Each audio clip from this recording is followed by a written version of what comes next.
तो कहते हैं छोटे छोटे पैसे जोड़ करके तूने एक थैला भर लिया रुपयों का,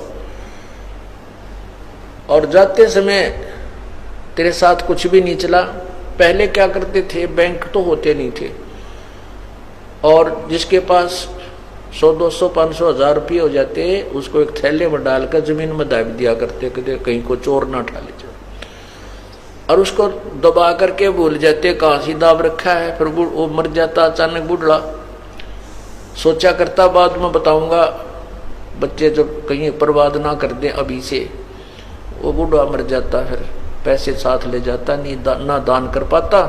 फिर उसको मरते समय याद आती को होते तो पैसे दब रहे थे यहाँ पर, बता वो सकता नहीं क्योंकि उसकी जुबान बंद हो जाती है। जो भक्ति नहीं करते अंत समय में उस प्राणी की जुबान बंद करता है, ये काल के दूत आकर के कहीं यू राम नाम ना ले ले, अंत समय में कहीं इसको कोई भगवान की याद ना दिला दे, इसका जुबान बंद कर देता है, और उसकी वृत्ति इतनी प्रबल परिवार में फंसा देता है। कभी लड़के को देखता, मेरे मन में बोल नहीं सकता मेरे छोटे बेटे का क्या होगा, उसका तो एक मकान भी ना बना है, उसका तो ऐसे भी नहीं है, मतलब इस तरह की वृत्ति में वो उड़ज करके और उसको वहीं वापस पशु पक्षी बनाकर भेज देता है काल। जिसमें ये प्राणी जो भक्ति नहीं करता उसकी मृत्यु होती है, देखना कैसे होती है, उसकी जुबान बंद हो जाती है, खींच कर श्वास आता है, क्योंकि जब गिनती के श्वास दिए हुए हैं भगवान ने, और जब श्वास रह जाते हैं कुछ शेष थोड़े से ही, उसी समय यमदूत आकर के इसके अंदर से इसकी जो है ना टीटवी दाब देते हैं, गर्दन दबा देते हैं, जुबान बंद कर देते हैं, जैसे जुबान को पैरालिसिस हो जाता है ऐसा कर देते, पूरा शरीर को ही पैरालिसिस टाइप हो जाता है। और फिर वो गिनते हैं उसके श्वास कितने शेष रहते हैं इसके, वो फिर खींच कर सांस लेता है, तो वो गिनते रहते हैं, अब इतने रह चुके हैं, वो पूरे होते ही वही बटन दबाकर उसको ले जाते हैं। उस समय उस यमदूत दिखाई देते हैं, उसको बेहोश हो जाता है और वो डरता है, शरीर को छोड़ जाता है, टट्टी पेशाब निकल जाती है भयभीत होकर के। आप देखना जो परमात्मा की भक्ति करते हैं उनकी मृत्यु देखना, जब उसका पेशाब और टट्टी और आंखें भी आसानी से शरीर निकलता, उसको कोई पीड़ा नहीं होती। और जो भक्ति नहीं करते ऐसी दुर्गति होकर मरता है वो। और पहले तो यहाँ तक कहा करते कि इसके प्राण ना निकलते पापी के, गाय का पुछड़ पकड़ा दो, शायद कुछ थोड़ा बहुत पार हो जाए। ये टोटके है करवाया करते ये मूर्ख लोग। फिर कहते गंगा का जल ला दो, इसमें गंगा का जल गेर दो, इसका पंडा छूट जाता है, पीछा छूट जाता है। तो इस प्रकार भक्ति करने और ना करने वाले में बहुत अंतर है। परमात्मा कहते हैं आए हैं सो जाएंगे भाई राजा रंग फकीर, एक सिंहासन चढ़ चले एक जूड़े जा जंजीर। जाना तो सभी ने है, भक्ति कर रहे हैं वो भी शरीर छोड़ेंगे, जो नहीं कर रहे हैं वह भी छोड़ेंगे। जो शरीर भक्ति नहीं कर रहे हैं उनको तो यम के दूत बांध के ले जाएंगे एक मुर्जिम की तरह, और जो भक्ति करते हैं उनको परमात्मा विमान में बैठा कर ले जाएगा, सिंहासन पर बैठा कर। एक भगत जी बताओ था, कह रहा था जी मैंने एक बार स्वप्न आया कि मैं दादू साहब के जहाज में बैठा जाऊं था, ऊपर सतलोक की तरफ ले जा रहे थे, वो मेरे गुरुजी थे किसी जन्म में, और दादू साहब कबीर जी के शिष्य थे, परमात्मा मिले थे उनको बूढ़ा बाबा के रूप में। तो दादू साहब के जहाज में बैठा जाऊं था, और हमारे गांव की बहुत लंबी चौड़ी बनी थी, वहां पर बनी यानी जंगल होता है, और वहां मैं बालक से थे जो वहां आया करते, उसमें जाल होती थी पहले, उनका पील लगा करती, एक फल होता है जाल का पेड़ होता है, और वहां और भी बहुत से हम खेला कूदा करते बचपन में। वो दिख गया मैंने जहाज में गए, और मैं नो देखने लग गया, रे मैं तो यहाँ घूमा करता, यहाँ पर ऐसा खेला करता। ओहो, कहता इतने में मैं जहाज तो नीचे पटक दिया, और वहां आके पड़ा, और पड़ते ही आँख खुल गई, यानी वो सपना टूट गया। तो पुण्यात्माओं ऐसे ही हम मार खा जाते हैं, ऐसे ही हम वापस गिर जाते हैं इस लख 84 के चक्कर में हमारे को अंत समय में यू काल कोई ना कोई ऐसी बीमारी याद दिवा देगा और मन का हो ये तो बड़ा आनंद आ रहा था यहाँ पे, और उन सारे दुखों न भूल जा जो सारी उम्र पीड़ित रहा वो।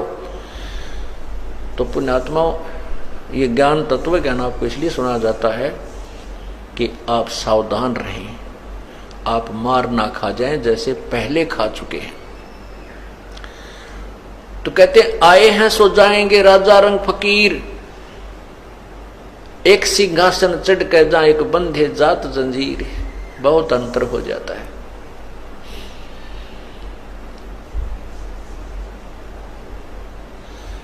तो इसलिए क्या कहते हैं परमात्मा के, जैसे जब वो अंत समय में मरता है, सारी उम्र माया जोड़ जोड़ कर धर जाता है, और अंत समय में वो बच्चों को भी बताना भूल जाता है, अचानक मर जाता है, तो उसकी वृत्ति वहीं रह जाती है। फिर वो सर्प बन का आता है, और सर्प बन की जूनी धार करके वहीं घर में घुसता है जहां उसने वो धन दबा रखा होता है, वहां ढूंढता फिरता है। फिर वह बच्चे उसका मारे, लठ तोड़े, उसके हड्डियों को, पंसलियों को एक करें या मार डालें, फिर वो वहीं उन्हीं के हाथों मरता है करके। ऐसे दुर्गति हमारी होती रहती है, हमने इससे सावधान होना है। तो क्या बताते हैं, कौडी कौडी माया जोड़ी जोड़ भरा एक थैला रे, खाली आया खाली जागा संसार लेना थैला रे। एक जगह शमशान घाट पर देखा था, याद नहीं आ रहा कहां पर लिखा था, उसमें लिखा था शमशान घाट इधर है, और नीचे एक श्लोक लिखा था कि ए भोले इंसान याद रखना कि कफन का जेब नहीं होती, कफन का जेब नहीं होती। जब तू यहाँ आएगा तेरे साथ कुछ नहीं आएगा, और जिस पर एक सिंगल कपड़ा तेरे ऊपर डाला जाएगा वो उसका जेब भी नहीं होगी, अर्थात तू कुछ नहीं ले जा सकेगा।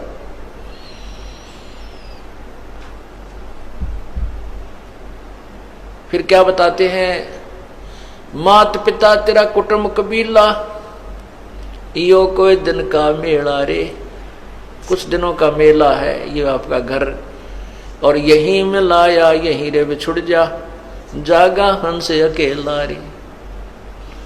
यहीं यो मेला भरा था, और यहीं एक एक करके ये खत्म हो जाएगा, बिछुड़ जाएगा। और जब अकेले यहां से चलोगे, सारे परिवार को छोड़कर, जब देखना क्या बनेगी आपके संग में, जो परमात्मा को याद नहीं करते। परमात्मा कहते हैं हिड़की दे दे रोएगी सुरता जब तू चलेगी अकेली। आत्मा को कहते हैं जब बड़े पूरे परिवार ने छोड़कर जिसको तू अपना मान रही है, फिर पछाड़ खा रोएगी जब तू अकेली जाएगी, यहां से तेरा कोई साथ नहीं जाएगा। इसलिए परमात्मा की भूल मत गिरने दे। तेरा जितना संस्कार जिसके साथ जुड़ा है वो अपनी उस भूमिका को निभाते हुए परमात्मा को मत भूलिए। इतना ही कहना परमात्मा का, ये सारा कुछ जो है ना ज्ञान सुनाकर आपको इसी तरफ डाइवर्ट करना, आपकी वृत्ति को, इस दिशा को ही बदलना थोड़ा सा। फिर कहते हैं एक डाल पर दो पक्षी बैठे, एक गुरु एक चेला रे। और चेला तो चंचल है भाई, गुरु निरंतर खेला रे। अब क्या बताते हैं कि जैसे आगे निर्णय देते हैं कौन तो गुरु है कौन चेला है। अब जैसे ज्ञान मार्गदर्शन करना, तो इस दास आपका गुरु है और आप शिष्य हो। और फिर आपको जो नाम दे दिया है, फिर आपने कैसे जो नाम दिया है उसको, वो तो आपका गुरु और चित्त, अर्थात जैसे गुरु जी के प्रति आपका अटूट भाव, अटूट श्रद्धा, अटूट ध्यान लगा रहना चाहिए, गुरु जी की तरफ आपकी वृत्ति सदा रहनी चाहिए। ऐसे ही फिर जब नाम आपको मिल जाता है तो सिमरण करते समय उस शब्द को जो मंत्र दे रखा है वो तो आपके गुरु की तरह, और चित्त को चेला बनाकर उसके ऊपर सिमरण पर लगाए रखना है। कहते हैं इस पद का तुम भेद सुनो, वो कौन गुरु कौन चेला रे। रामानंद का कहे कबीरा, शब्द जो मंत्र आपको दिया है वो गुरु और चित्त, अर्थात उसके ऊपर मन को लगाए रखना, वो तेरा वो शेष है, यानी चित्त को उस मन के ऊपर, मंत्र के ऊपर लगाए रखना, भक्ति करते रहना, ऐसा परमात्मा हमें समझाते हैं। अब पुण्यात्माओं भक्ति भी करें तो कैसे करें, किसकी करें, कौन परमात्मा है और किस साधना से हमारा मोक्ष होगा, सबसे पहले ये निर्णय करना होता है। और जब तक हमें ये निर्णय नहीं होगा कि हम किस दिशा में चलें, हमने अपने घर की तरफ जाना है, बहुत दूर हम खड़े हैं, और जब तक हमें ये नहीं मालूम कि हमारा घर किस दिशा में है, कौन सा मार्ग है वहां जाने का, तो ऐसे कुमार्ग पर जाना व्यर्थ है।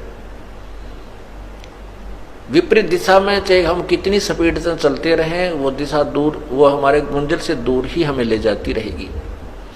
शास्त्र विधि को त्याग कर मनमाना आचरण जो हम करते हैं, वो हमारे लिए हानिकारक है, परमात्मा से दूर कर देता है। कैसे कर देता है? जैसे किसी ने तप किया तो राजा बन गया। अब राजा बन जाता है, फिर नहीं मानता भगवान को, बस वो तो इतना तो मानता है कि तब मंदिर आ गया, न्यू कर लिया, कभी गया तो लोग दिखावा 10-5 हजार रुपये दे दिए, कोई जमीन दे दी मंदिर के नाम पे, उसी तरह के। लेकिन कोई नो कहे तो गुरु बना ले और भक्ति कर और बुराई मत कर, माया जोड़नी छोड़ दे, दुनिया को तंग ना कर, टैक्स अधिक मत लगा, और ये बकवाद करनी छोड़ दे, गुटी सूटी लानी छोड़ दे, ये नहीं छूट सकती। तो फिर वो अभिमानी हो जाता है, उसके सामने उसको नो शब्द स्वीकार्य नहीं होता। राजा को कोई नौकर या कोई भी उसको कहे, वो नहीं सुनता, उसमें इतना अभिमान बन जाता है और अपने जीवन को खो करके वो पशु जोनी में चला जाता है, परमात्मा से दूर हो गया। शास्त्र विरुद्ध साधना से, अर्थात कुमार्ग पर जाने से, मंजिल से विपरीत दिशा में चला गया।